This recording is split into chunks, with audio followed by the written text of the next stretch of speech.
it's Heather. When you think of Walt Disney, you may think of Disneyland. But before he even dreamt of the park, Walt had a long legacy here in Southern California.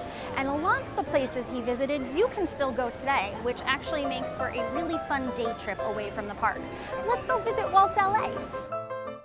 When Walt first arrived to Los Angeles in 1923, he and his older brother Roy started the Disney Brothers Studio in a small storefront in the Los Feliz neighborhood of Los Angeles.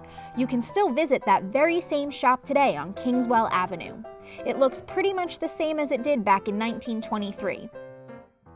But Walt and Roy quickly outgrew the small shop, and in 1929 moved to a much larger space just down the road on the corner of Griffith Park and Hyperion. The Hyperion lot was where some of the most loved animated films of all time were created. Oswald the Lucky Rabbit, Snow White and the Seven Dwarfs, and Pinocchio were all created here. In 1966, the studio was torn down, and today it's the site of a supermarket. However, there is a sign that commemorates the historic nature of the site and Walt's mark in early Hollywood.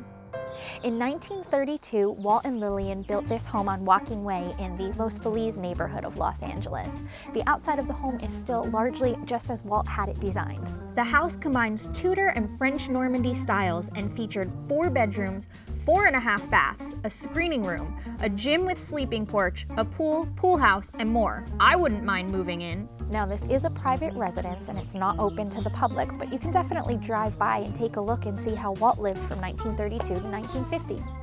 Next, we head a few miles away to Griffith Park. Let's go!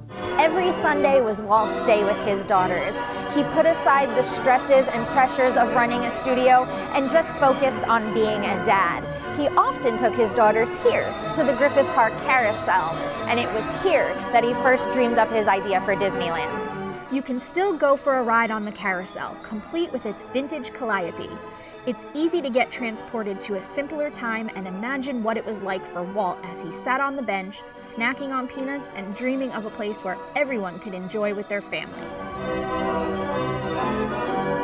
That was so much fun. It was a really long ride. Our next stop on the tour keeps us in Griffith Park. Walt had a real passion for trains.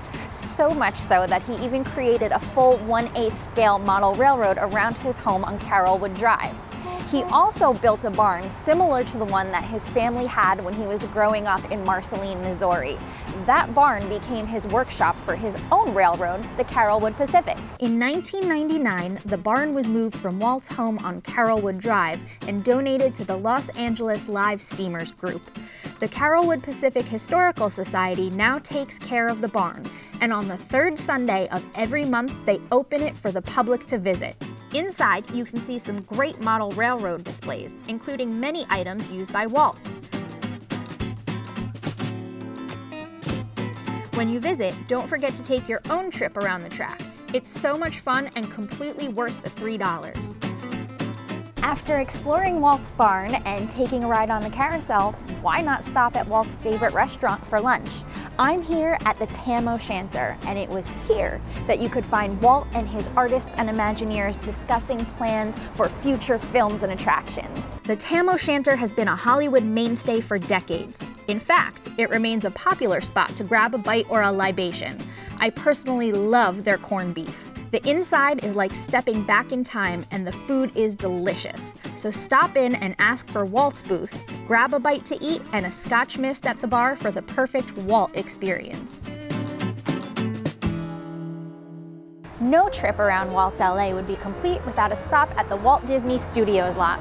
Opened in 1940, Walt's studio was the creative hub for everything he was doing.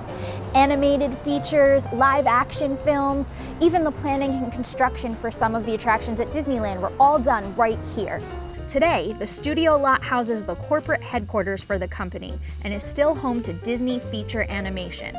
The lot is only open to the public for tours on special occasions, but you can certainly stop by and snap a photo of the massive Team Disney building featuring the Seven Dwarfs.